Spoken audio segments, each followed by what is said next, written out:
1989년 미국 텍사스에서 돈 파이퍼라는 목사님이 끔찍한 자동차 충돌 사고에 연루되어 현장에서 사망 선고를 받았습니다.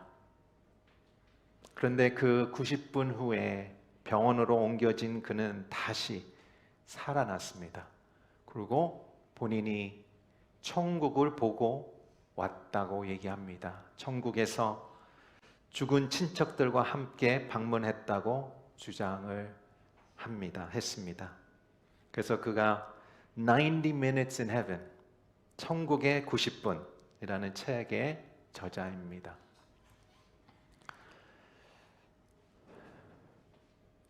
우리 천국에 경험한 분들이 이 세상에 있습니다. 짧게라도 천국을 갔다 왔다 라는 사람들이 있습니다. 많은 사람은 아닌데 그런 간증을 들은 분도 있을 것입니다. 이 본문에 바울도 천국 체험한 사람입니다. 그리고 사도 요한도 천국 체험했기에 그 성경의 마지막 요한계시록이 기록이 되어 있습니다. 물론 예수님도 천국에서 오신 분이기 때문에 이 땅에 계실 때에 계속 천국의 땅, 하늘나라에 대한 계속 말씀을 선포하시고 가르치시고 그거에 집중하며 사역을 하신 분입니다. 우리 고린도후서 12장 2절부터 4절 함께 보겠습니다. 제가 읽겠습니다. 내가 그리스도 안에 있는 한 사람을 압니다. 그는 14년 전에 셋째 하늘에까지 이끌려 올라갔던 사람입니다. 나는 그가 몸 안에 있었는지 몸 밖에 있었는지 알지 못하지만 하나님께서는 아십니다. 내가 이런 사람을 압니다. 나는 그가 몸 안에 있었는지 몸과 분리되어 있었는지 알지 못하지만 하나님께서는 아십니다. 그가 낙원으로 이끌려 올라가 말할 수 없는 말들을 들었으니 곧 사람이 말해서는 안 되는 것입니다. 사도 바울은 어떤 사람을 안다고 얘기합니다. 본인 얘기지만 본인 얘기라고 얘기를 안 합니다. 아마 본인이 체험을 하면서 처음으로 이것을 쉐어링하지 않았을까 생각이 듭니다. 왜 쉐어링했을까요? 이 3인칭을 통하여 이 고린도 교회에 자랑을 하는 모습을 보여주는 것입니다. 어떤 자랑입니까? 본인의 자랑이 아니라 하나님의 역사의 자랑. 고린도 교회는 어떤 교회입니까? 본인들이 자랑을 했습니다. 나는 이런 능력이 있고 나는 이렇게 똑똑하고 나는 이런 은사가 있다. 근데 사도 바울은 그것의 목적이 아니죠. 14년 전에 이런 놀라운 영적 체험을 하셨다고 얘기합니다. 14년 전이면 사도 바울이 회심한 후 한 7년 후인데요. 이 놀라운 영적 체험은 본인이 이 몸도 올라갔는지 아니면 본인이 영혼이 올라갔는지는 구분을 못하지만 일단 이 천국을 올라갔을 때에 본 게 있고 들은 거 있는 것을 놀라운 체험을 했습니다. 여기서 사도 바울이 이렇게 얘기하죠. 셋째 하늘까지 올라갔다. 유대인들은 보통 하나님이 7번째의 하늘에서 계신다 얘기합니다. 그래서 그 표현이 영어 표현으로 되어 있습니다. 그래서 I was in seventh heaven. 무슨 뜻이냐면 내가 너무 행복했다. 나는 너무 즐거웠다. 나는 붕 떠 있다. 라는 느낌을 I was in seventh heaven이라고 이제 표현합니다. 사도 바울은 세 번째의 하늘에 갔다라는 것은 끝까지 못 갔지만 그래도 어느 정도의 중간에 하늘을 천국을 받고 또 천국에 대한 소리를 들었습니다. 첫 번째 우리가 사도 바울에게 얘기하는 것은 또 이 어떤 스페이스에 대한 얘기가 아니죠.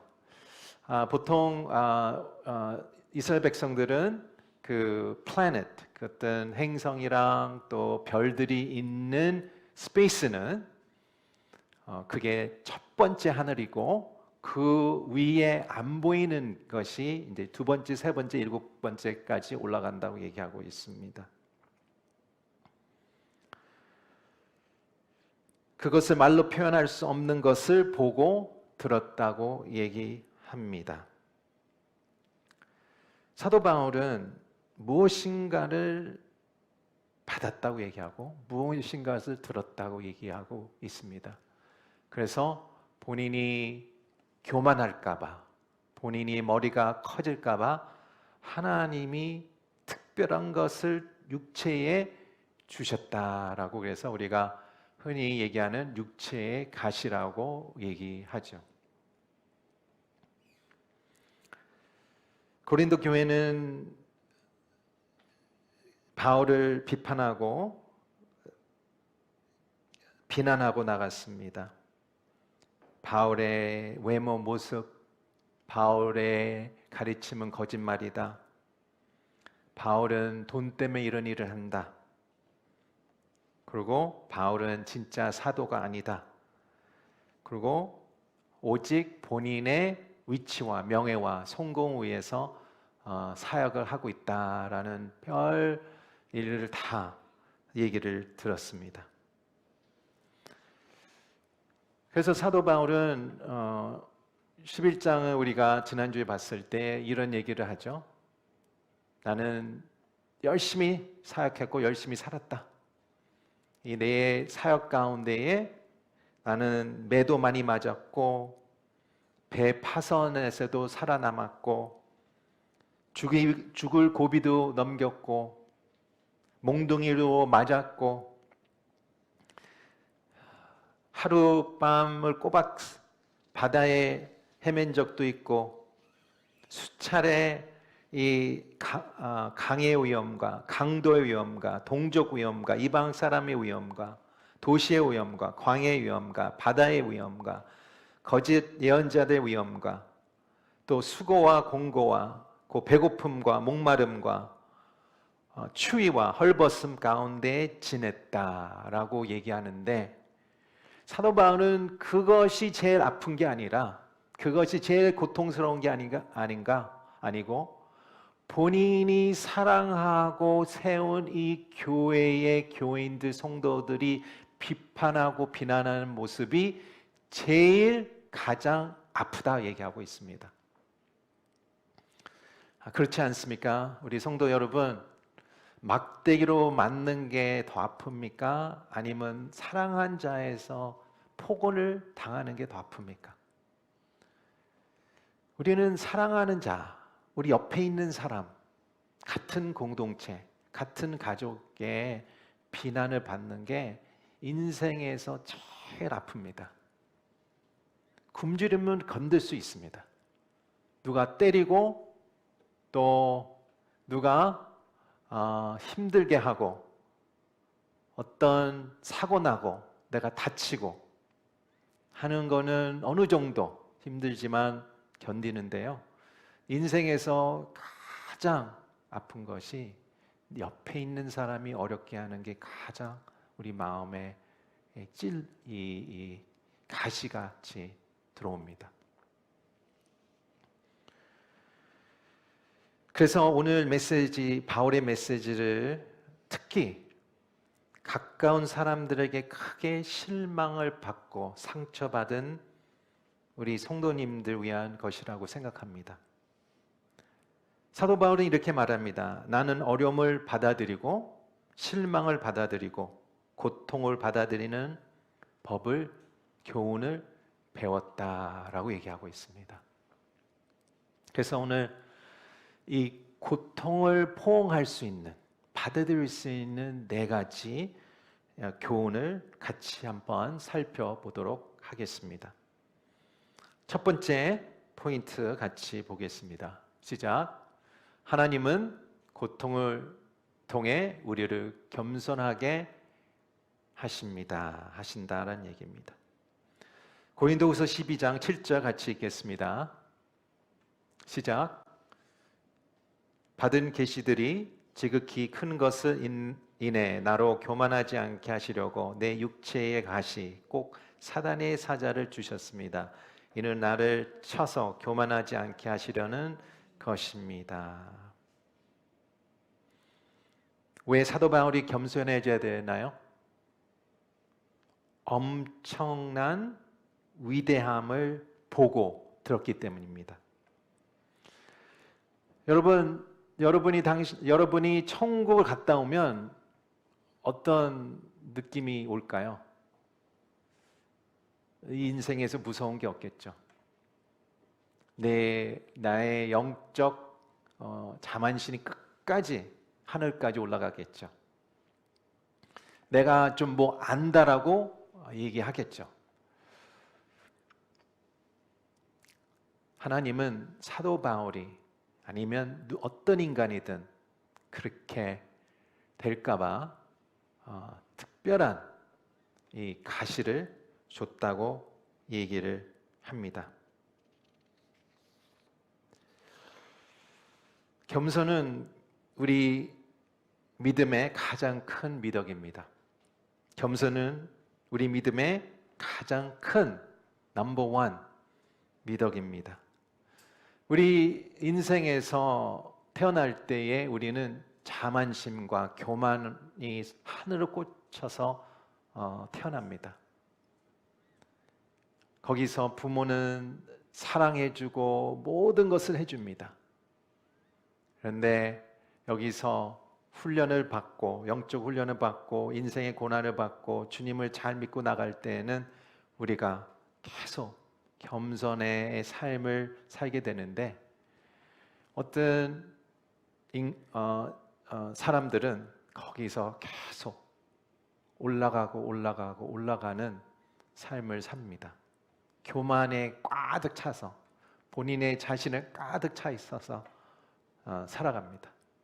그런데 예수님이 얘기하는 것은 겸손이 제 믿음의 미덕이라면 우리는 교만으로 태어났을 때, 그러나 하나님이 부르심을 받을 때에는 반드시 우리가 겸손으로 바닥을 내려갈 때에 거기에 하나님의 놀라운 그 계획과 목적이 있다고 얘기하고 있습니다. 여기서 육체의 가시라고 나옵니다. 많이 들어보셨죠? 육체의 가시. 그래서 이런 얘기도 들었을 거예요. 내 배우자가 너무 힘들게 해. 나 육체의 가시야.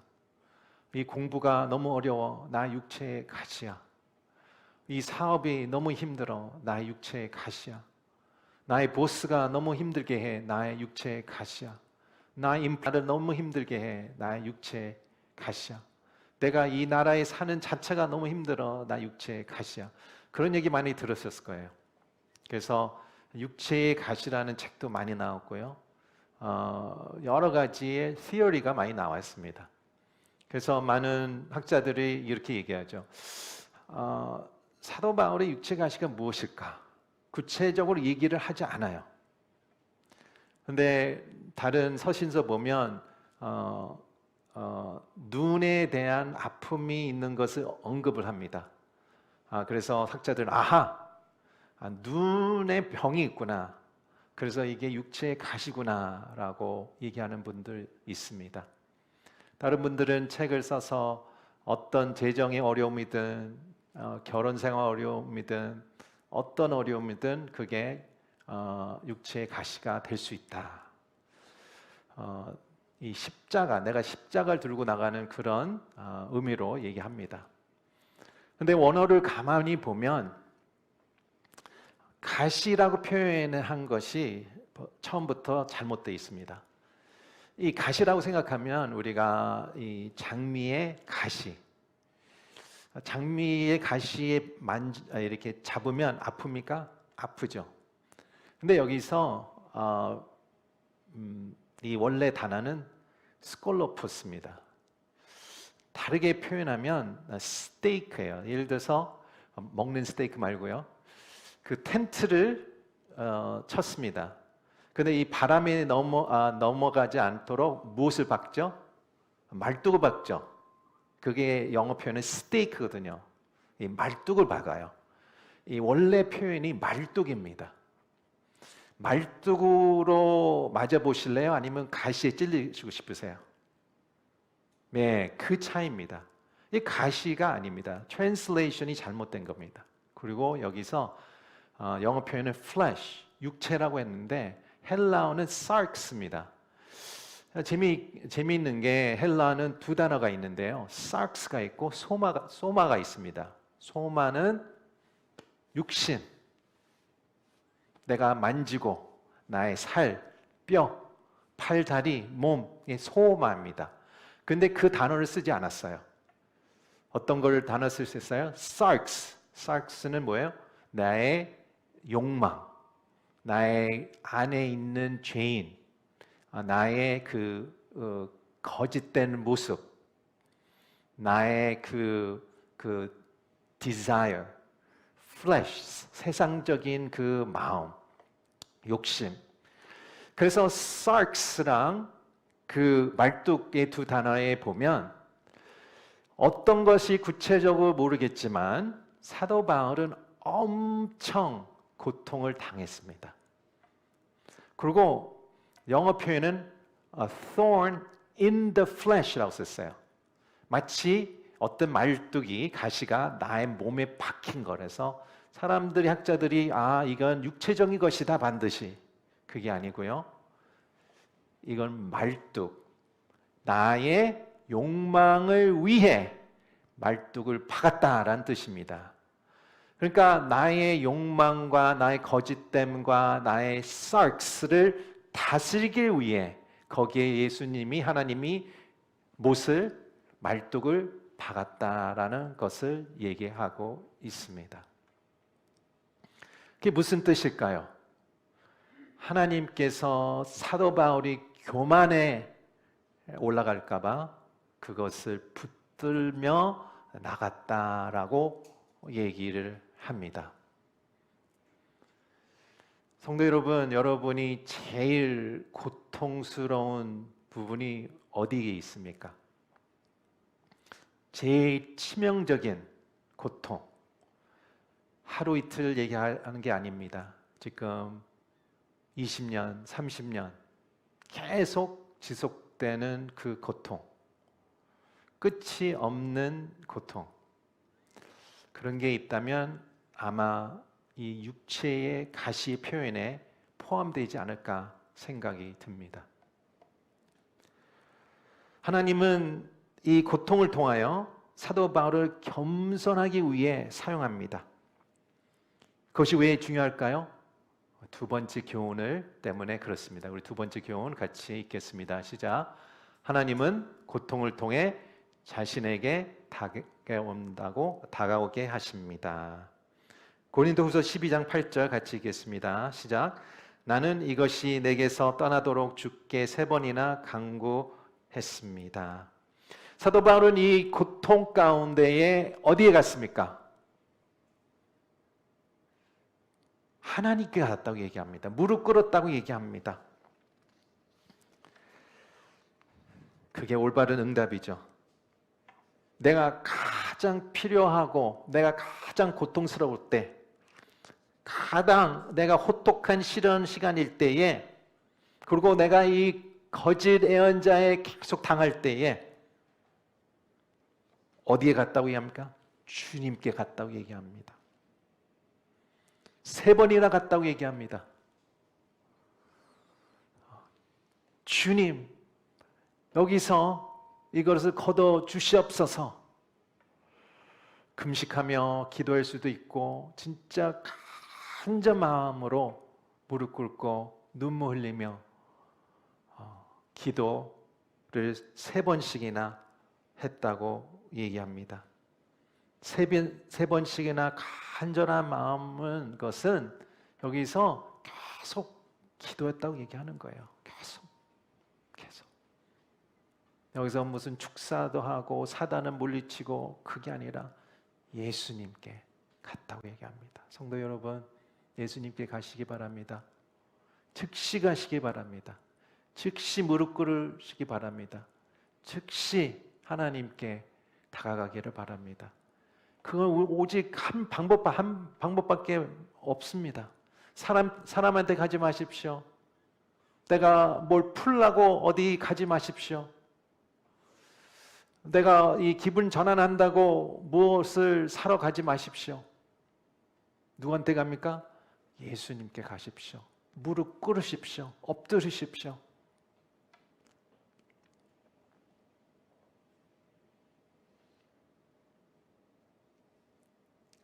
근데 사도 바울이 3번씩이나 간절한 마음으로 갔는데 똑같은 답을 받았다고 얘기합니다. 그 답을 우리 3번째 교훈을 한번 같이 보겠습니다. 시작. 하나님은 고통을 통해 은혜를 베푸신다라는 얘기입니다. 그가 3번씩이나 갔을 때 똑같은 답을 받았다고 얘기합니다. 어떤 답을 받았습니까? 내 은혜가 내게 족하다. My grace is sufficient. 저는 개인적으로 족하다라는 단어가 참 와닿지 않는데 sufficient는 와닿습니다. 어떤 것입니까? 하나님의 은혜는 풍성하다는 얘기예요. 넘쳐 흐른다. 나의 이 처지에 이 thorn in the flesh는 어떤 건지 구체적으로 모르겠지만 각자 다를 겁니다. 그래서 사도 바울이 구체적으로 얘기를 안 한 것이 성령의 인도하심이 아닐까. 왜냐하면 만약에 사도 바울이 눈병 때문에 나는 3번씩이나 갔는데 하나님의가 이것을 은혜는 족하다 했을 때는 이렇게 얘기했겠죠. 모든 이제 앞으로 성도님들은 우리 영적 후손들이죠. 는 눈병은 진짜 영적인 거고 다른 건 아니다라고 생각할 수 있어요. 이것은 진짜 이게 진짜구나. 그런데 성령의 역사를 통해서 얘기를 구체적으로 얘기하는 이유가 이 thorn in the flesh가 육체의 가시는 다양할 수 있다고 얘기하고 있습니다. 어떤 상황이든 어떤 내용이든 되게 내 은혜는 족하다. 넘쳐 흘린다. enough하다. 100%가 아니라 110, 120%다라고 얘기하고 있습니다.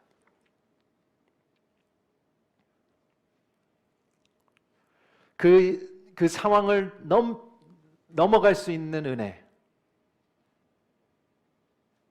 하나님은 이 고통을 없애는 게 아닙니다. 이 아픔을 없애는 목적이 아닙니다. 우리는 그것을 원하죠. 하나님 이것을 고쳐주십시오. 그 사람을 제거해 주십시오. 하나님 이 상황을 면하게 도와주십시오. 그러나 하나님의 놀라운 은혜는 내가 어떤 아픔이라도 어떤 고통이라도 그것을 통과할 수 있는 힘을, 능력을 주신다고 얘기합니다. 그 능력을 받으시기 바랍니다. 그 은혜를 받으시기 바랍니다. 지금 성도님, 어떤 육체적인 아픔, 관계적인 아픔, 재정적인 아픔, 어떤 상황의 아픔, 어떤 공경에 빠져 있습니까? 하나님의 은혜가 여러분의 족하다 얘기합니다. enough하다, sufficient하다, overflowing하다.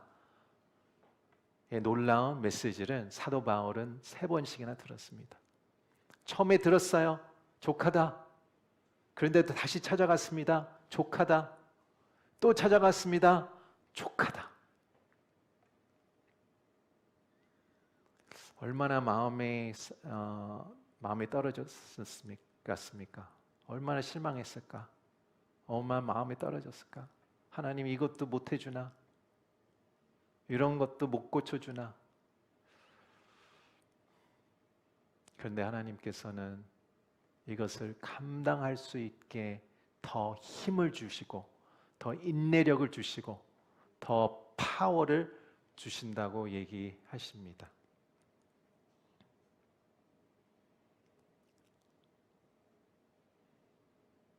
하나님은 왜 이 은혜를 베풀어 주십니까?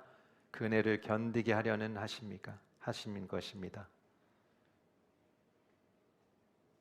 그래서 그 반대편에 내가 인내를 이거를 통과하면서 내가 나오는 귀한 금은 뭐예요? 나의 겸손함이죠.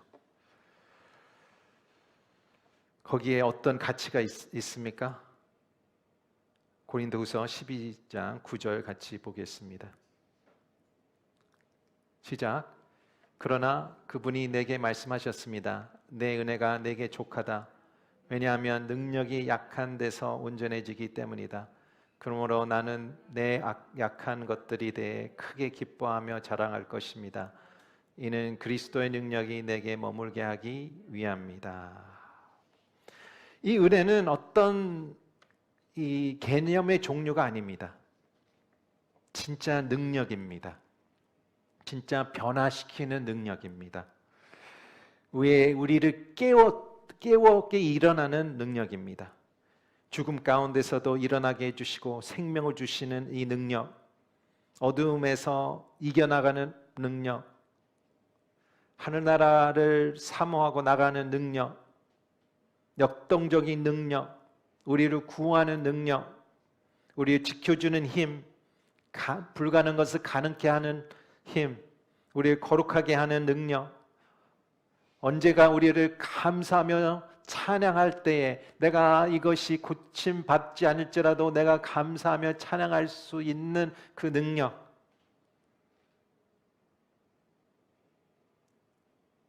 그게 진짜가 아닐까 생각이 듭니다. 물론 고침당한다고 가짜는 아니죠. 또 하나님이 상황을 바뀌어주시고 또 관계를 또 회복해주시고 또 몸을 고쳐주시고 또 여러 가지로 하나님께서 주시지만 어떨 때는 하나님께서 나의 은혜가 족하다 할 때에 거기 그 상황 안에서 내가 감사하고 찬양하고 내가 인내하고 내가 긍정적으로 나가는 모습이 진짜가 아닐까 생각이 듭니다.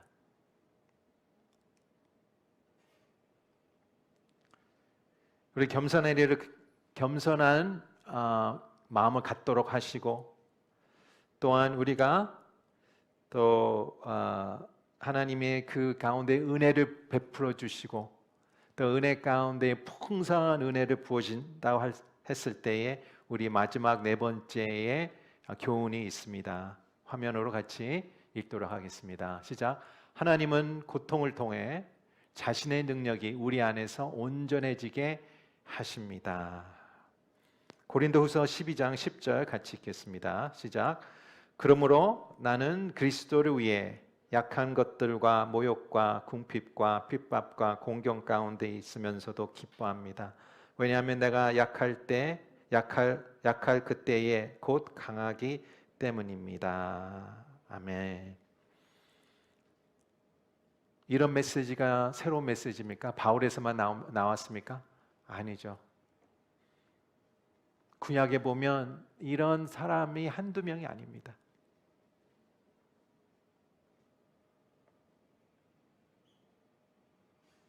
욥기 아시죠? 욥은 창세기 때 믿음을 지킨 사람입니다. 욥에도 그 고난을 통하여 하나님의 은혜가 족하다라고 하셨어요. 사사기 시대 또 사사들이 이런 어려움을 통과하는 사람들을 하나님께서 세우셨습니다. 또한 예언자들도 있었습니다. 특별히 또 예레미야 생각나시죠? 예레미야가 진짜 울음을 우는 예레미야인데 그 고통을 통과하는 사람이 됐습니다. 삼손을 보십시오. 삼손의 제일 약할 때, 연약할 때 하나님의 놀라운 역사가 일어납니다. 요셉을 보십시오. 요셉이 가장 어려울 때에 그를 통하여 이 이스라엘 백성들을 구원하고 이집 땅을 구원합니다. 욥을 또 얘기했고요. 하나님의 전문성은 가장 연약할 때, 가장 겸손의 바닥을 쳤을 때 하나님의 능력이 나타난다고 얘기하고 있습니다.